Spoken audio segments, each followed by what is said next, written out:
Bismillahirrahmanirrahim. Assalamualaikum warahmatullahi wabarakatuh. Bismillahirrahmanirrahim. Al-hadithu utawi iki iku hadis ats-tsalitsu kang nomor 3. An Anas bin Malikin, sanggeng Anas bin Malik radhiyallahu taala anhu. Radhiya muga-muga ridho sapa Allah taala anhu sanggeng Anas bin Malik. Qala dawu sapa Anas bin Malik, qala dawu sapa Rasulullah sallallahu alaihi wasallam, Rasulullah sallallahu alaihi wasallam, innallaha ta'ala, sak temene Allah taala iku yang duru ningali sapa Allah ila wajhi syaikhi, maring wajahe wong tuwa, sobahan ing dalam esuk, wa masaan lan ing dalam sore. Wa yaqulu lan dawuh sapa Allah, ya abdi he kawula ingsun, qad kaburu, teman-teman wis tuwa apa sinuka umur sira, waraqqa lan wis tipis apa jilduka kulit sira, wadaqqa lan wis tipis tegese wis ora kuat apa admuka balung sira, waqtaroba lan wis peret apa ajaluka ajal sira, wahana lan wis wancine apa kudumuka teka sira ilayya maring ingsun, fastahyi mongko isina sira mini sangking ingsun, ana mongko utawi ingsun iku astahyi isin sapa ingsun min syaibatika sangking uwan sira, an u'adziba ing yen to nyiksa sapa ingsun ka ing sira finnari ing dalem neraka. Hadis yang ketiga diriwayatkan oleh Anas bin Malik, oleh sahabat Anas bin Malik. Rasul bersabda, innallaha ta'ala, sesungguhnya Allah ta'ala yang duru ila wajhi syaikhi subahan wa masa'an, melihat wajah orang-orang yang sudah sepuh, orang-orang yang sudah tua, subahan ketika pagi, wa masa'an dan sore. Jadi setiap hari pagi dan sore Allah selalu melihat orang-orang yang sudah tua. Maka orang yang sudah tua niku malati. Orang yang sudah tua itu bisa menjadi tolak bala. Jangan dihina, jangan dihina, itu bisa menjadi tolak bala. Wa yaqulu, dan Allah berfirman, ya abdi qad kabura sinnuka. Allah bersabda, Allah berfirman, ya abdi wahai hambaku, sesungguhnya umurmu sudah tua. Wa raqqa jilduka, kulitmu sudah tipis. Jadi orang-orang yang sudah sepuh, uzur, usia 80, 90 itu kulit menjadi halus, tipis. Coba mangke, kalau yang punya mbah disentuh tangannya, halus begitu kan kulitnya. Dagingnya sudah tidak ada, tinggal kulit. Wa daqqa 'azmuka, tulang belulangnya juga sudah tipis, sudah lemah, tidak sekuat ketika masih muda. Waqtaroba ajaluka, dan ajalnya sudah dekat. Jadi diakui atau tidak, semakin hari kita itu mendekati ajal kita. Ya, apalagi beliau-beliau yang sudah tua itu semakin dekat dengan ajalnya. Wahana kudumuka ilayya, ketika ajal sudah datang, orang itu akan sowan, akan kembali kepada Allah. Maka kalau ada orang meninggal itu kan inna lillahi wa inna ilaihi rajiun. Kita dianjurkan mengucapkan itu. Inna lillahi, sungguhnya kita itu milik Allah. Wa inna ilaihi, dan kepada Allah lah rajiun, akan kembali. Apa dawuhnya Allah selanjutnya? Fastahyi minni, malulah kamu terhadapku, kata Allah. Ya. Jadi orang-orang yang tua itu mestinya harus lebih dekat kepada Allah, harus lebih malu kepada Allah.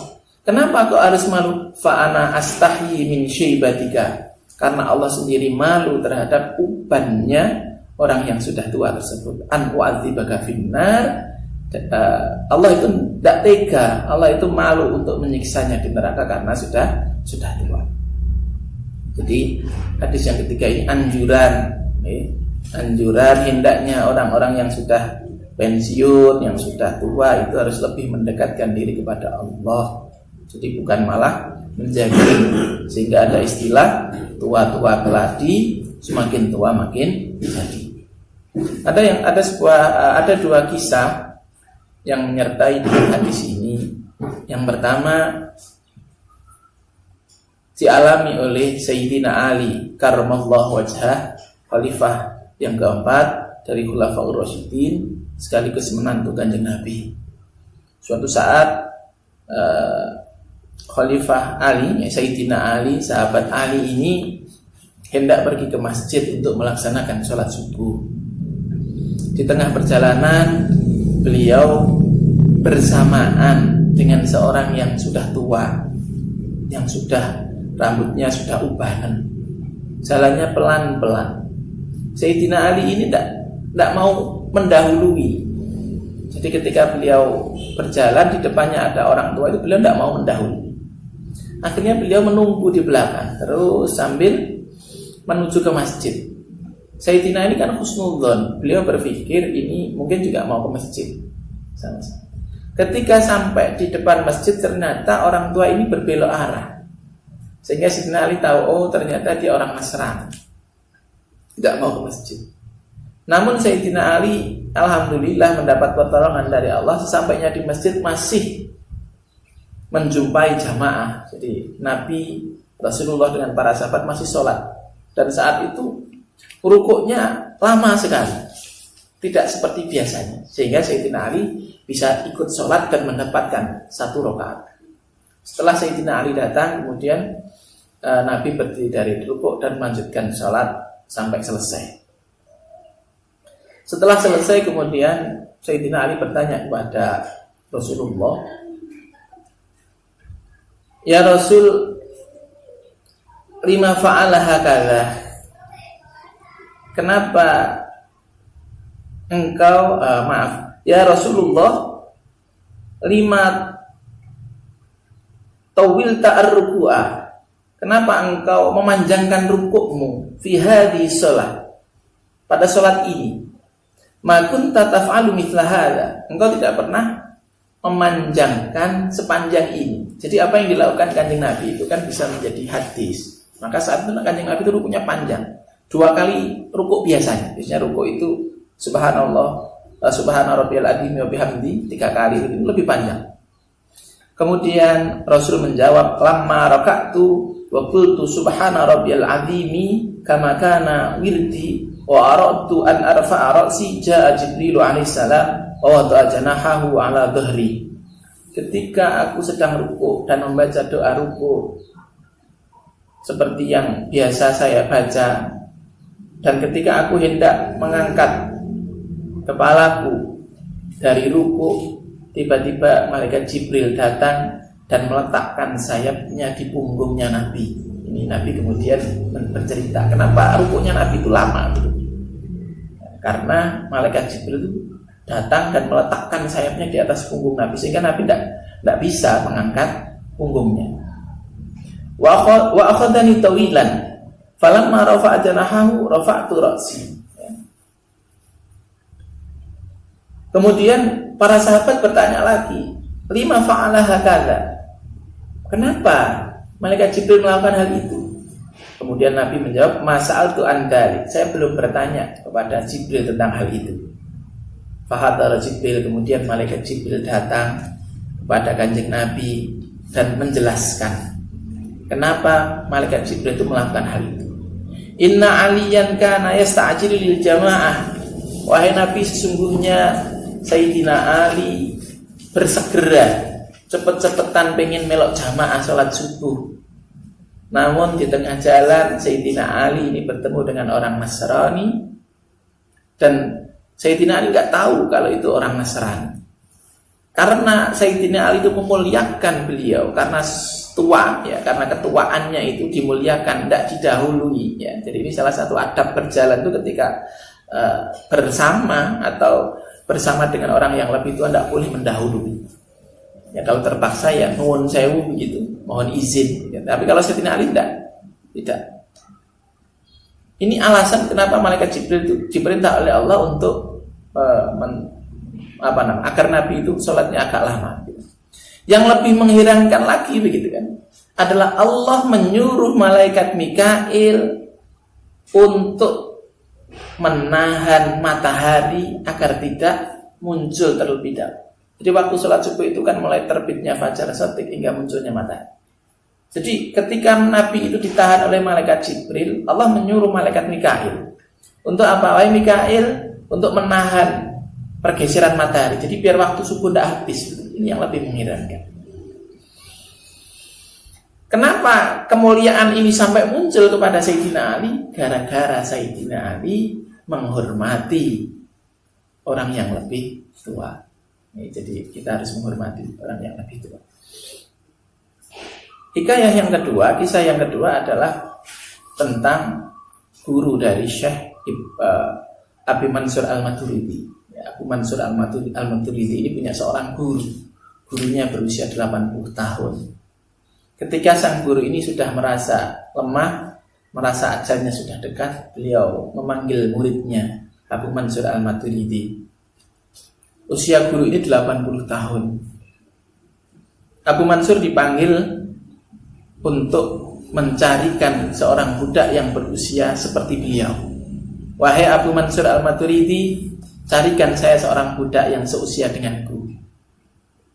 Aku akan memerdekakannya. Jadi beliau sudah merasa ingin meninggal dunia, kemudian dicarikan seorang budak untuk dimerdekakan yang seusia dengan beliau.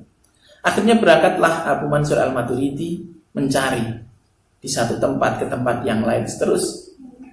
Namun sejauh beliau mencari, beliau tidak menemukan seorang budak yang usia 80 tahun. Bahkan ada orang yang mengatakan, bagaimana engkau bisa mendapatkan seorang budak di usia 80 tahun? Pasti sudah dimerdekakan. Akhirnya Abu Mansur Al-Maturidi kembali menemui gurunya, menceritakan bahwasanya beliau sudah mencari kemana-mana dan tidak menemukan.